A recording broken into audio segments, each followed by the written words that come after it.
All right, so ready to dive in with me today? Always. Awesome. Today we're going to be exploring those moments, the pivotal ones, Yeah. the ones that just like throw our lives into chaos Uh-huh. and force us to confront like some really hard truths about ourselves. Right. And kind of like in Fight Club Yeah, yeah. when the narrator's apartment explodes, Right. we're calling those Fight Club moments for this deep dive. I like it. Yeah, that image of like sudden utter upheaval. Yeah. It's a great starting point.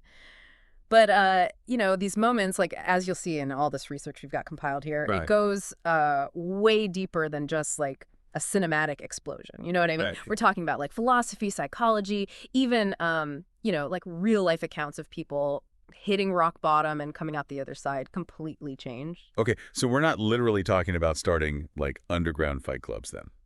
Definitely not. But there's something about that metaphor, right? It captures this idea that sometimes it takes a complete shattering of our world. Yeah. Our assumptions are like our comfort zones to really see things with fresh eyes. So it's more like a forced awakening. Exactly. Yeah. It's like that unexpected event, like a job loss, Oh, yeah. a health scare, even like a global crisis. Yeah.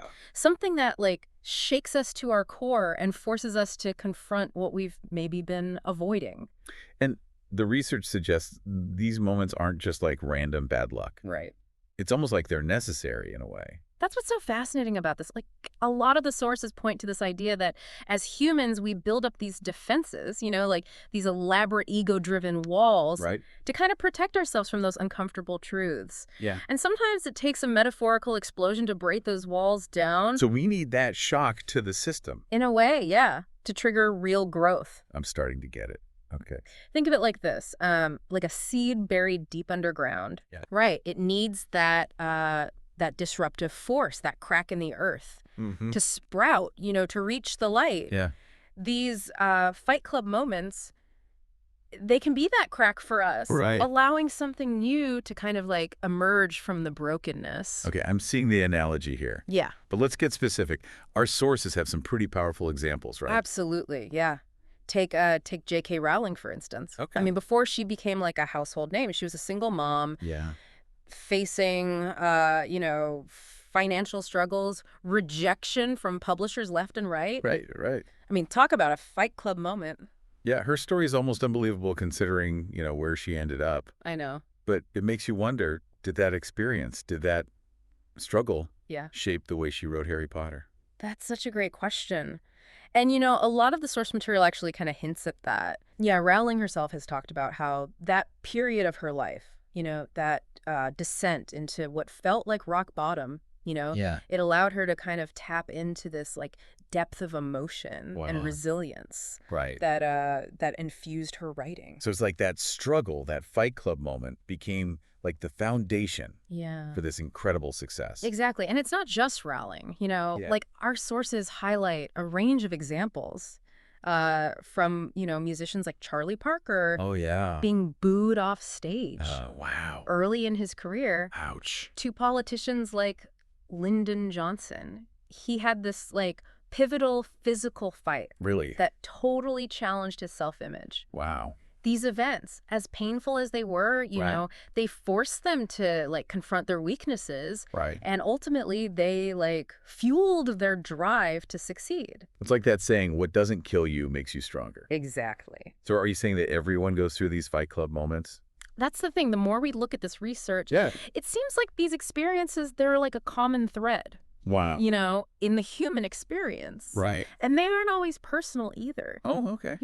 Interesting. Think about the 2008 financial crisis. Oh, yeah.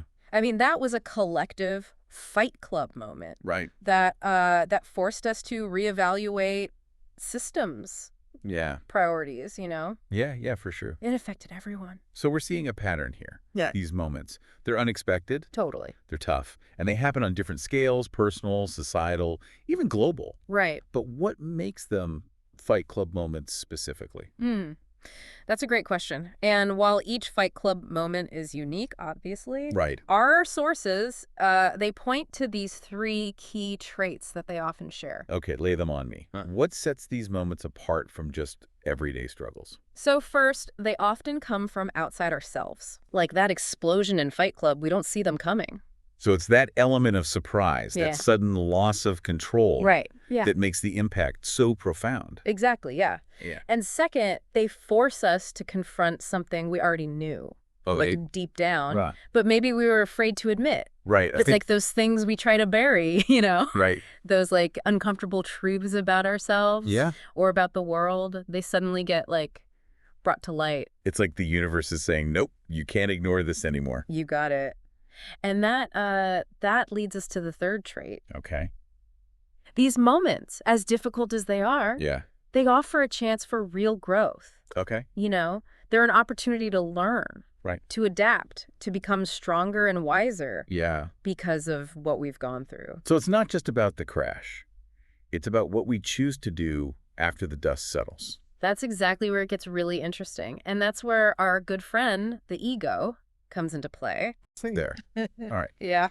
Okay, yeah, you've definitely piqued my curiosity now. Yeah. So how does our ego factor into these Fight Club moments? Right. I mean, we've already touched on the idea that, like, it tries to protect us. Yeah. But I have a feeling it's not always helpful, is it? That's right. Yeah. While our ego's like whole job is to protect us, Yeah. sometimes it can be our biggest obstacle to growth, Right. especially during these pivotal moments. Like, it wants to keep us safe, Yeah. in our comfort zone, even if that zone is, like, built on illusions or denial. Exactly. The research dives into this idea of like a threatened ego Okay. and how it can react in some pretty destructive ways. Oh, okay. Think about someone who like lashes out when their flaws are exposed. Oh, yeah. Or, they double down on their beliefs even when like presented with like contradictory evidence. Right, right. So in those cases, it's not just about avoiding discomfort. Right. It's about, like, actively resisting change. Yeah, It's like clinging to a version of ourselves that maybe isn't serving us anymore, precisely. And this resistance can manifest in all sorts of ways, like denial, Yeah. blame shifting, even attacking those who like challenge our viewpoint. Right. It's like the ego screaming anything but facing the truth. And I imagine that can have some pretty serious consequences. Yeah. Not just for our own, like, growth, Right. but for our relationships and, even society as a whole. Absolutely. Yeah. That's a crucial point. The sources highlight this idea that like a threatened ego. Yeah. It can be one of the most dangerous forces out there. Wow.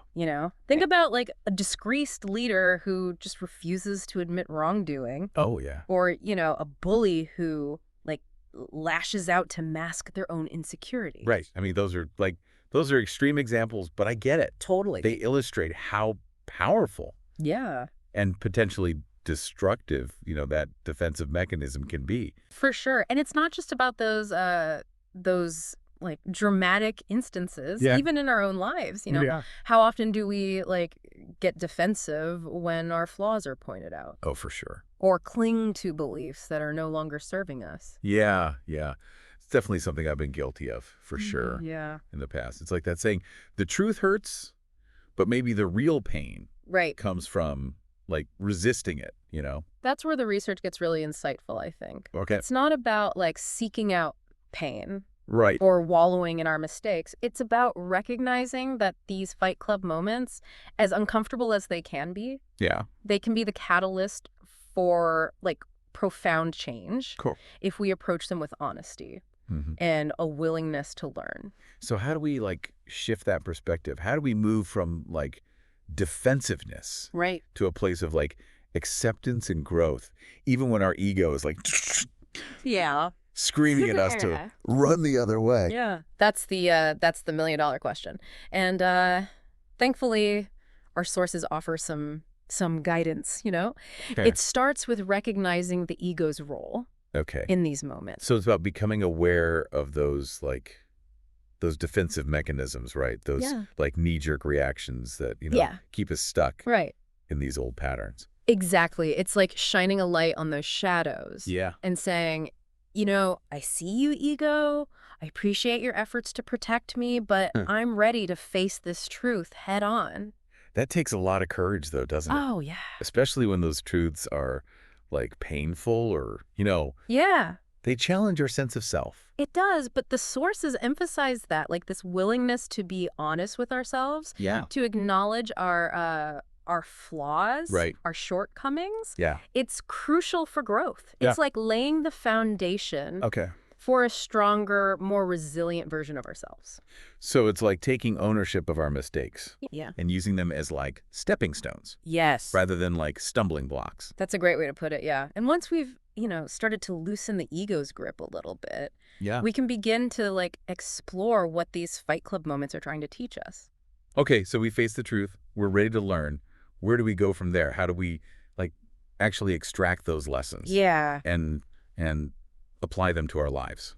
The research suggests looking at these moments like an archaeological dig, Okay. you know? It's interesting. We need to carefully excavate the layers of our experience, separating the valuable insights Yeah. from the rubble of our past mistakes. It's like sifting through the debris of our Fight Club moment Yeah. to find, Exactly. like the gems of wisdom that are hidden within. Exactly, yeah. And this process can be incredibly liberating, Okay. It's about letting go of those limiting beliefs Right. and behaviors that have been holding us back, and embracing the opportunity to rebuild ourselves, stronger, wiser. That sounds amazing in theory, Yeah, but I imagine it's a lot harder in practice. it is. So how do we actually start that process Yeah. of, like, excavation? Well, one approach our sources highlight is to, like, think about our problems Right. as weights we're carrying, Okay. right? We need to, like, examine each one, Yeah. determine which ones truly matter, Right. and discard those that don't serve us. Oh, I love that. It's Yeah. like decluttering our mental space, Totally. getting rid of the baggage that's been, like, weighing us down. Precisely, yeah. And this process of letting go, Yeah. of shedding those unnecessary burdens, Yeah. it can lead to a profound shift in perspective. Okay, this is starting to make sense. But what does that shift in perspective, like, actually look like? Yeah. How do we know when we've truly, like, turned our Fight Club moment into an opportunity for growth? That's a great question. And it brings us to the most hopeful aspect of this research, I think, Okay. which is the power of perspective in transforming even the most difficult experiences. So we've talked about, facing our ego head on Right. and unearthing those valuable lessons, right? Yeah. From the wreckage of our Fight Club moments. Mm-hmm. Now, I'm really curious about that shift in perspective you mentioned. Yeah. How does that actually happen? Well, it's not about, like, suddenly seeing the world through, Right. rose-colored glasses. Okay. It's more about recognizing that even in the midst of, like, chaos Right. and upheaval, there's an opportunity for growth Right. and a chance to redefine what truly matters. Okay, that makes sense. Yeah. But it still seems like a pretty big leap, So to go from feeling broken to seeing opportunity. it is a process for sure, Yeah. and it's not always easy. Yeah. But our sources suggest that, like, hitting rock bottom, while painful, it can also be incredibly liberating. Okay. Think Goodness. about it. When we've lost everything, Yeah. we have nothing left to lose. Right. So it's like those moments, they just, like, strip away all the superficial stuff. Exactly. The things that we thought defined us. Right. And we're left with, like, a blank slate. Exactly. And in that space of, like, emptiness, Yeah. we can start to, rebuild, Right. redefine ourselves based on what truly matters, Right. not on, like, external validation Okay. or material possessions. It's like that saying, sometimes you have to lose yourself to find yourself. Yeah. But I'm guessing it takes a certain kind of strength to embrace that emptiness. Yeah. To see it as, like, a starting point Right. rather than an ending. Absolutely, yeah. And our sources highlight the importance of resilience Okay. in navigating these moments. Right. They even use this powerful quote from Hemingway. He said, "The world breaks everyone, and afterward, many are strong at the broken places." That's a beautiful image. Yeah. Finding strength in the places where we were once broken. Right. But how do we get to that point? It's about recognizing that our Fight Club moments, Yeah. as difficult as they are, they don't define us. Right. They're simply events, experiences that we can choose to learn from and grow from. It's like choosing to see the cracks. Right. Not as signs of weakness. Yeah. But as openings for light to get in. Beautiful. Yeah. And the research backs this up. It points to like numerous examples of people who've not only survived these Fight Club moments, but have used those experiences to like fuel their purpose and make a positive impact on the world. Exactly. Okay, so we've got resilience, a new perspective, and even a sense of purpose. Sounds like we're starting to paint a picture of what it means to truly thrive after a Fight Club moment. Right. But are there any like practical tips, any tools we can use to, to make this process easier? There are. Okay. And one that stood out to me was this idea of weighing our problems. That's great. Yeah. It's about taking a step back and examining each challenge we're facing, determining which ones truly matter, and which ones we can just like let go of. I like that. It's like decluttering our mental and emotional space, right? Totally. Getting rid of the baggage that's weighing us down. Exactly. Yeah. And this act of letting go, of choosing to focus on what truly matters, can be incredibly empowering. It is. It allows us to direct our energy towards positive change, towards building the life we want. Exactly. Rather than dwelling on the past or, getting bogged down by things we can't control. That's a great takeaway. So instead of trying to avoid these Fight Club moments altogether, we should focus on developing the resilience and perspective to navigate them in a way that allows us to grow and emerge stronger. Absolutely. On the other side. Precisely. And remember, this isn't about achieving some kind of perfect, untouchable state, It's about embracing the ups and downs, the challenges and the triumphs, and recognizing that those experiences, especially the difficult ones, they shape who we are. And they contribute to our unique journey. Well said. Yeah. So as we wrap up this deep dive, I want to leave our listeners with this thought. We've explored these Fight Club moments, these seemingly chaotic, disruptive events that can throw our lives into a tailspin. We've seen how they can be both destructive and transformative, depending on how we choose to respond. Exactly. Now, I invite you to reflect on your own journey. Think about those times when life knocked you down. When you felt lost and uncertain. What were the circumstances? What did you learn from those experiences? And how have they shaped the person you are today? Remember, these Fight Club moments are not failures. They're opportunities for growth, for resilience, and for a deeper understanding of ourselves and the world around us. Embrace the journey, dive deep into those challenging moments, and trust that you have the strength to emerge not only unscathed, but stronger and wiser than before. And keep in mind, this is just the beginning of the exploration. Keep diving deep. Keep questioning. And most importantly, keep growing. Absolutely. Until next time, fellow deep divers.